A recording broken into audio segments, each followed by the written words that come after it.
Mis queridos amigos, excelente día, que realmente se haya levantado como un servidor con el pie derecho, con el mejor de los ánimos y desde luego con la intención de aprender, compartir experiencias y desde luego despejar todas y cada una de sus dudas en el tema que hoy nos ocupa. Hoy por hoy, como siempre, agradecido de estar con ustedes, agradecido con esta gran capacitadora y siempre vigente y presente en los grandes eventos de CADEFI, su casa y nuestra casa. Entonces, sean todos bienvenidos. Les saluda a su amigo de toda la vida, José Antonio González Castro, contador público, máster en Derecho Fiscal y desde luego con el mejor de los ánimos, como siempre, de compartir, pues llegar a un consenso en muchos puntos, donde una de mis frases, que no es propia desde luego, se ha dicho en muchos foros, y la frase es: en materia fiscal nadie tiene la razón absoluta.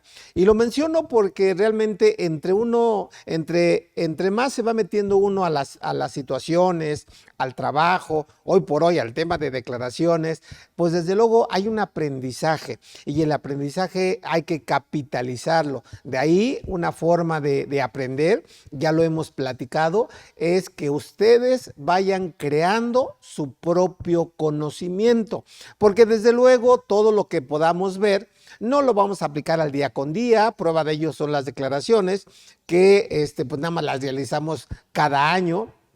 Sin embargo, un punto para dejarlo ahí indicado es que la autoridad, si bien es cierto, ya está devolviendo los saldos a favor. ¿De acuerdo? Se ha tardado un poquito más respecto al año pasado, pero ya lo está devolviendo. Sin embargo, también la autoridad está buscando, perdón por la expresión, pretextos para no devolver saldos a favor. Ayer, por ejemplo, platicando con unos amigos, me decía: oye, contador, ¿por qué crees que la autoridad no me haya devuelto mi saldo a favor? Y ya revisando su declaración, está argumentando la autoridad que por el hecho de aplicar pérdidas de intereses de años pasados, que procede perfectamente, ¿de acuerdo? La autoridad la está desconociendo con el ánimo de no devolver el saldo a favor. Entonces eso implica desde luego mayor tramitología, presentar el formato de devoluciones electrónicas, el famoso FED, acompañado con toda la documentación para que acreditemos que el saldo a favor es real. Y desde luego, pues por eso yo les he dicho, ese saldo a favor, aunque ustedes y yo sepamos que es procedente de forma inmediata, pues al final del camino se tiene que cobrar de manera adicional por estas situaciones que desde luego implican una inversión más de tiempo, y desde luego en espera que la autoridad se dé por satisfecha y devuelva el saldo a favor. Pero bueno, pues agradeciendo, como decía, su puntual asistencia, estamos hoy siendo el día 24 de abril del 2024, las 9 de la mañana con 10 minutos, empezamos en tiempo, ¿de acuerdo? Y desde luego les doy saludo a todos mis amigos, en particular que tuvo la atención y se agradece, porque decía mi papá: una de las cosas que hay que valorar en la vida es que hay que ser agradecidos. Y hoy, por ejemplo, un amigo que lo conocen ustedes, el maestro Octavio Rodríguez, me manda un saludo con su especial forma de ser, que se agradece, porque al final del camino se agradece. Entonces, mi querido Octavio, gracias por estar presente, gracias por tu amistad. Y al igual que Octavio, pues a todos mis amigos, a todos ustedes como participantes, como familia CADEFI y a cualquier otra persona que esté conectada con nosotros. Si no somos amigos, pues en el transcurso de los cursos, de los seminarios, de los cursos presenciales, pues hay interacción. Prueba de ello fue el último evento que estuvo padre y ahí tuvimos la oportunidad inclusive de pues brindar con algunos colegas, de pues bailar con algunas contadoras y desde luego fue una convivencia muy grata, muy grata. Entonces, sin más preámbulos, les saluda a su amigo José Antonio González Castro. Ya saben la mecánica. La primera regla es disfrutar el evento. La segunda regla es, vamos a abrir bloques de preguntas para que ustedes tengan a bien hacerme las preguntas vía WhatsApp. Procuraremos contestar todas las que humanamente sean posibles para que luego no me regañen ni ustedes ni la capacitadora. Y desde luego también siendo agradecido, como toda la vida, a todo el equipo que forma parte del staff, en particular a Yona, a Pepe, que saben que hay un aprecio muy grande a estas personas. Entonces, pues no me queda más que agradecerles. Y dicho esto, pues vamos a comenzar.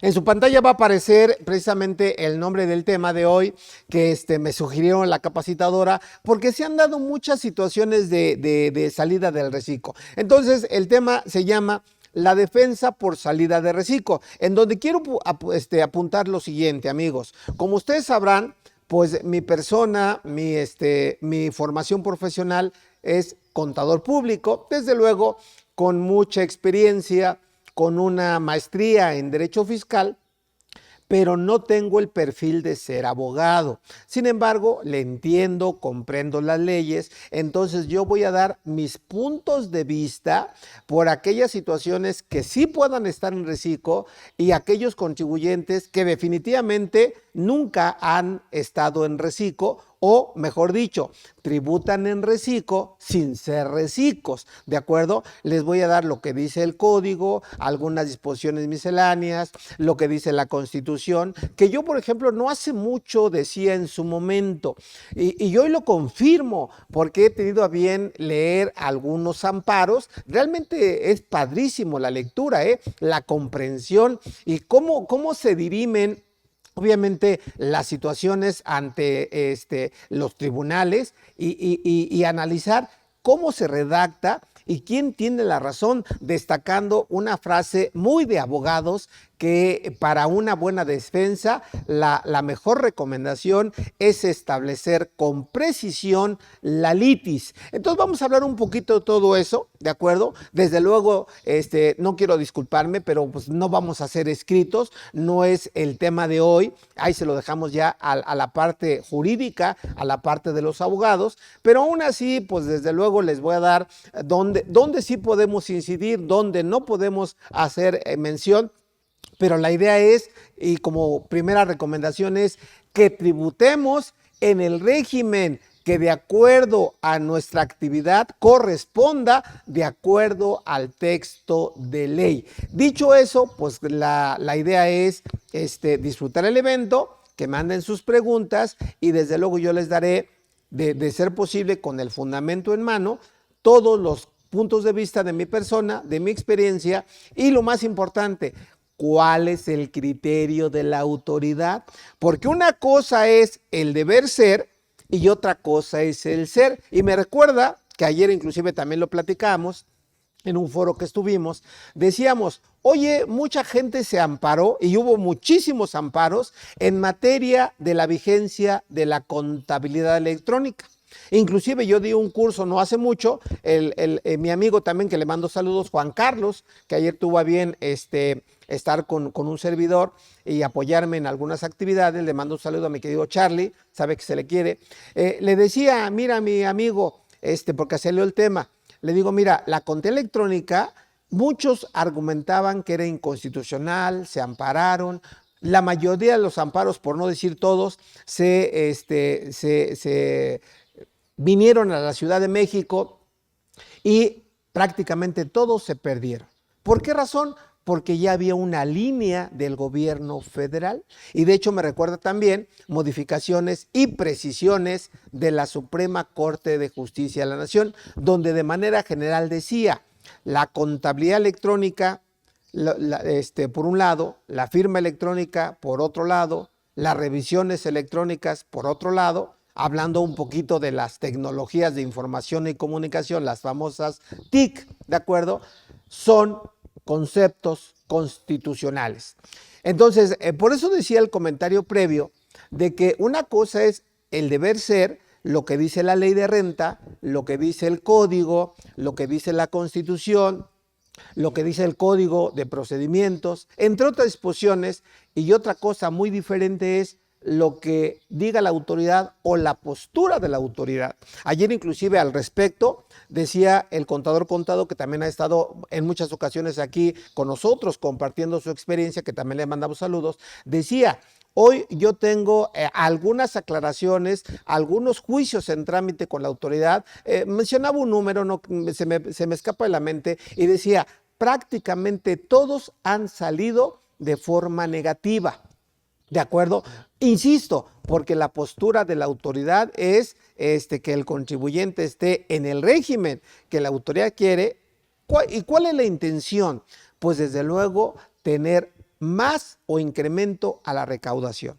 Entonces yo creo que esa es la línea muy sensible que hay que analizar. Y aquí los vocablos, los términos, los conceptos juegan un papel importante. Entonces, también recordando una frase célebre, yo les voy a dar los elementos para que se puedan ir a pescar, ¿de acuerdo? Y realmente se puedan alimentar, no la comida, porque finalmente pues les damos de comer, al rato se acaba la comida y van a quedar otra vez con hambre. Pero bueno, y hambre de conocimiento, desde luego. Pero bueno, amigos, vamos a comenzar. Empezando con cosas importantes, aquí como siempre ya sabrán, yo me gusta las reflexiones, y en este caso a propósito del tema puse la siguiente, que en su caso, en su momento la oí para decir que no es mía, pero se me hizo muy sensata y dice: vean, reflexión: los contribuyentes, personas físicas y personas morales, tributan como recicos, régimen simplificado de confianza, vigente a partir del 2022, cuando nunca fueron recicos. Y cuidado con este complemento, porque es uno de los elementos que hay que analizar. ¿Y con quién? Con el contribuyente, con el empresario, con el abogado, con el contador, ¿de acuerdo? ¿Por qué razón? Porque de manera general, tanto personas físicas y morales, por ejemplo, algo que no se nos debe de escapar, rebasan el monto de 3.5 millones de pesos, personas físicas, o 35 millones de pesos, personas moral, de entrada salen de reciclo, ¿de acuerdo? Persona física en el mismo año y persona moral en el próximo año o en el año inmediato siguiente. ¿Queda claro? Entonces, ahí está un elemento. Segundo elemento, el hecho de que no timbren, ¿de acuerdo? Y me refiero, por ejemplo, a los agapes que pueden estar en reciclo, deben de estar en reciclo persona física.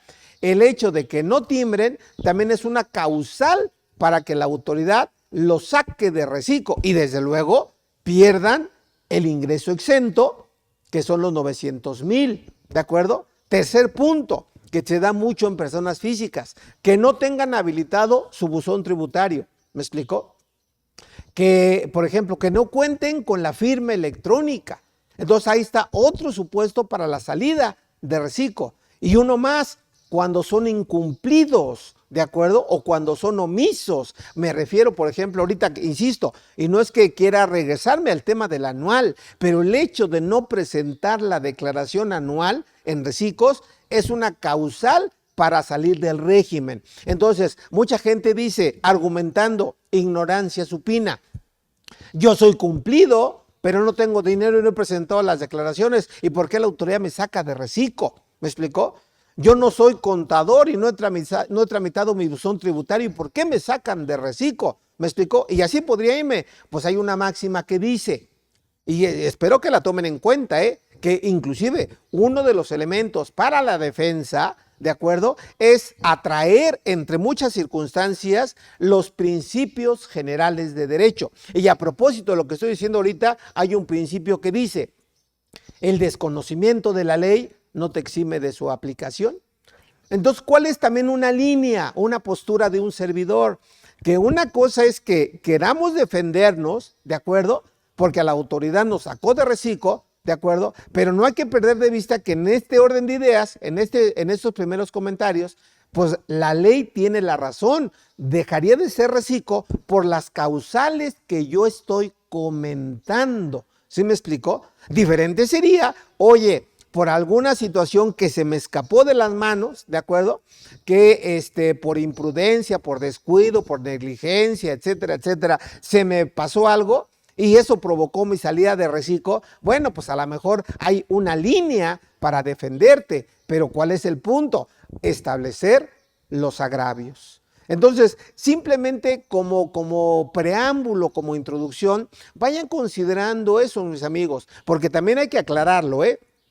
No es un curso técnico propiamente de reciclos. Si alguien me dice, José Antonio, vamos a ver ingresos acumulables, deducciones autorizadas, la declaración anual, PTU, que está también de moda, pues no. Sin embargo, si alguien me pregunta, mi obligación es atender la pregunta, contestar la pregunta, sin perder de vista que es otra línea que debemos de marcar. ¿Y la línea cuál es? Que reciclo, persona física y persona moral, tributan al flujo de efectivo. Lo cobrado se declara, lo pagado se deduce. ¿Sí me explico? Con algunas, digamos, canonjías, algunas situaciones particulares, por ejemplo, en personas morales, en materia, por ejemplo, de deducción de inversiones. Simplemente estoy estableciendo la línea de trabajo del día de hoy. Pero bueno, volviendo con mi reflexión, simplemente para dejarla en contexto, dejarla ahí a su consideración, dice de manera general, los contribuyentes, personas físicas y morales, tributan como reciclos cuando nunca fueron reciclos. Entonces, ahí está a su disposición. Dicho esto, empezando con las cuestiones de un poquito de análisis, de estudio, esta lámina se me ocurrió en este vaivén de estudio, de meterme a la ley, de meterme en la Constitución, de leer amparos, de platicar con abogados, o sea, porque eso es una magia. Partan de un principio elemental. Cualquier día o todos los días tienen que aprender algo. ¿De acuerdo? Y yo creo que este ejercicio, este curso, para mi persona, ha sido de mucho aprendizaje. Pero bueno, aquí por ejemplo puse como título en mi lámina, dice, derechos del contribuyente, obligación de la autoridad. Aplicando, si me permiten, un principio, hoy sí voy a hablar de muchos principios, de acuerdo, de muchas posiciones en la Constitución. Hoy un principio, podamos decir, una situación simétrica. Lo que es un derecho para uno sería una obligación para otro. Y hoy, como todo buen contador, me tengo que inclinar a los derechos del contribuyente. Y aquí esta lámina es que cuando venga, y voy a empezar desde lo básico, un exhorto, cuando venga una carta de invitación, ¿me explico? Un requerimiento. La línea también, ¿cuál es? Que ese documento, previa notificación, ¿de acuerdo? En los términos del 134 del Código Fiscal de la Federación, pues debe de establecer de manera general, por un lado, la libertad de audiencia por parte del contribuyente, ¿de acuerdo? Y el alcance por parte de la autoridad. Y en ese primer punto, al hablar de la libertad de audiencia, es expresar todo lo que a su derecho favorezca al contribuyente. ¿Me explico? Y en materia, por ejemplo, del alcance de lo que tiene como facultad la autoridad, y cuando digo facultad, me voy a referir básicamente a las facultades de comprobación citadas en el Código Fiscal de la Federación en su artículo 42. Y aquí pongo un ejemplo muy claro y espero explicarme. Y si me ocurrió, insisto, porque he analizado algunas sentencias, algunos amparos, y vean qué fabuloso estas palabras. Cuando a la ley nos referimos y la ley diga que la autoridad deberá, es una obligación, ¿eh? O cuando la ley diga que la autoridad contará, es una obligación. Y pongo un ejemplo para que quede más claro.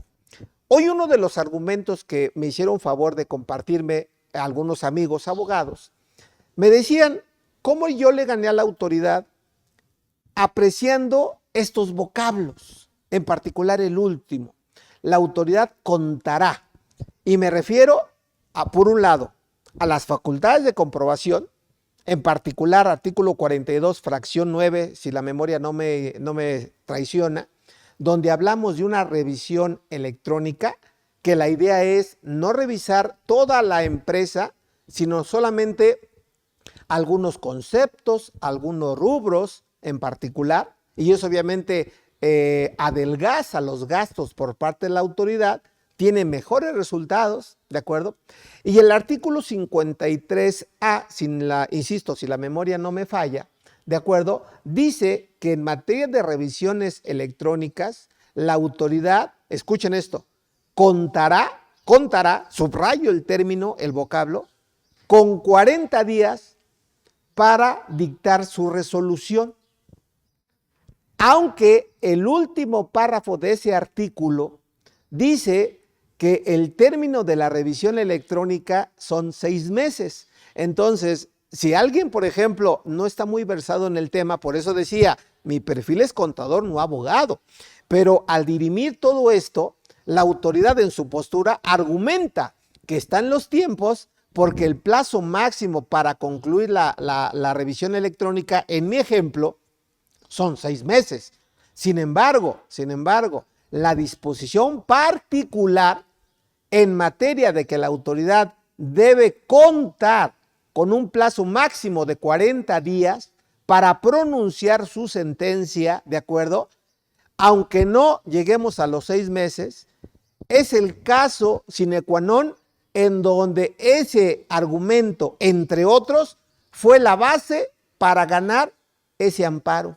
¿Me explicó? Entonces, por eso decía, tengan mucho cuidado en cómo se redacta, cómo está establecido en la ley. Insisto, por segunda ocasión, lo más importante es establecer la litis, en donde permítame decir otra frase célebre, ¿de acuerdo? Y esa frase también ajusta perfectamente en un principio general de derechos. Es poco probable defender lo indefendible. ¿Sí queda claro?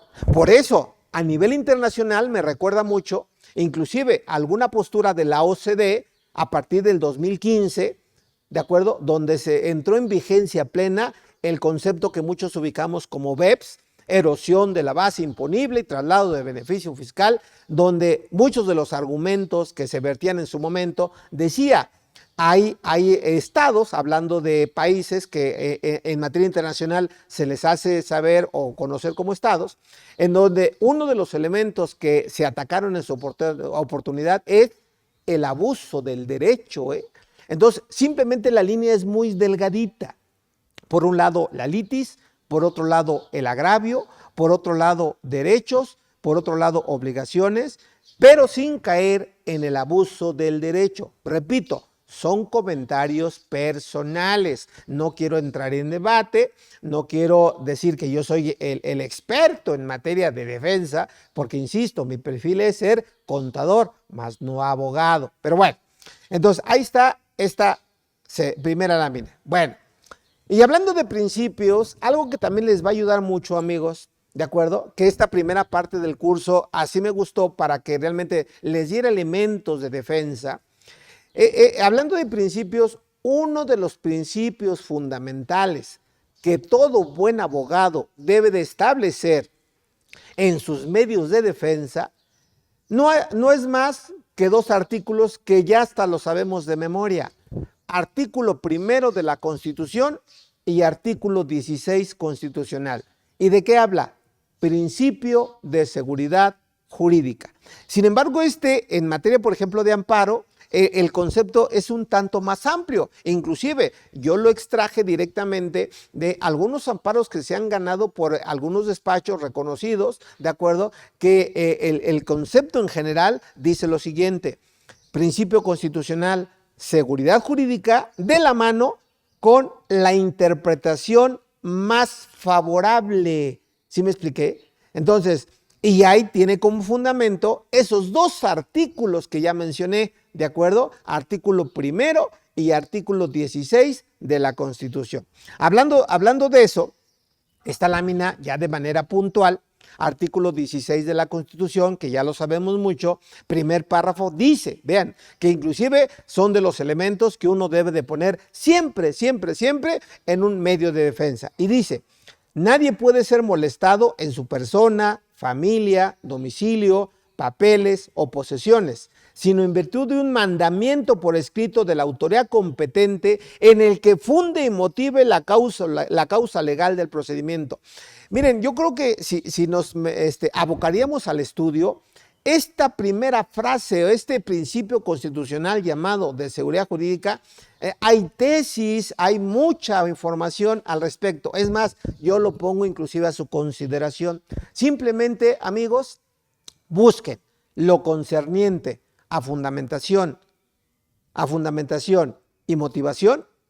Nos podemos hacer tesis y no terminamos. Lo cierto es, para que tengan una línea, que por ejemplo, muchas de las tesis que han estado vigentes o están vigentes, hablando por ejemplo de fundamentación, y les doy también una línea, para aquellos que les guste meterse al estudio, al análisis y demás. Muchas veces es diferente decir, oye, yo te sanciono de acuerdo a lo que establece el Código Fiscal de la Federación. Y si yo soy, por ejemplo, una persona que no conoce el código, dice, bueno, pues a lo mejor la autoridad tiene la razón, pero entiéndase que es una fundamentación genérica y es fácil desecharla. Cuando hoy debemos de hablar de fundamentación, la autoridad tiene que ser precisa en sus argumentos, donde toma la fundamentación, que obviamente la conduce a ese acto de molestia que le causa a las personas, a los individuos. Entonces la fundamentación tiene que ser precisa, tiene que ser exacta, precisamente para que no le demos pauta, en este caso a los abogados, en una defensa y desechen esa postura. Pero obviamente eso le favorece a todas luces al contribuyente.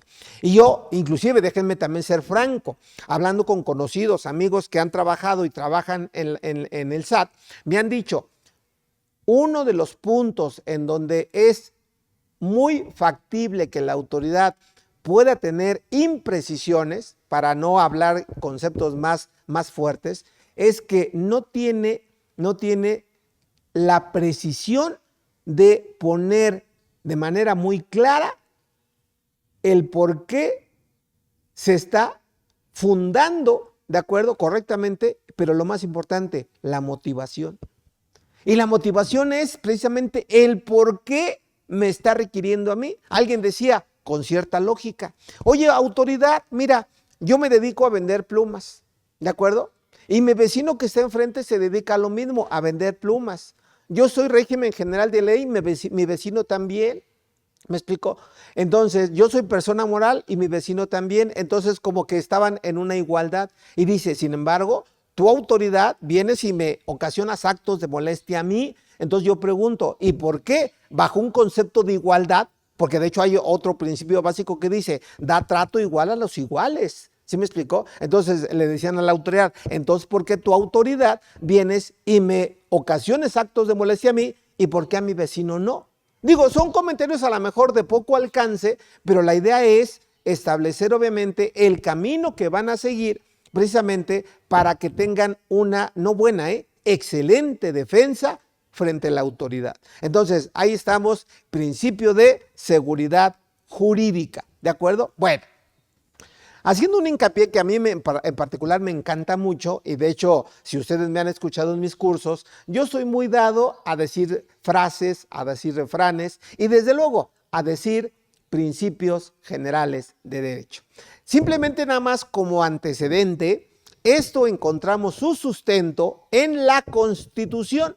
Chéquense nada más como referencia el último párrafo del artículo 14 constitucional. Ahí hace alusión de que yo puedo utilizar, de acuerdo, los principios generales de derecho o, como muchos lo conocen, máximas jurídicas o como también otros los conocen como verdades absolutas. ¿De acuerdo?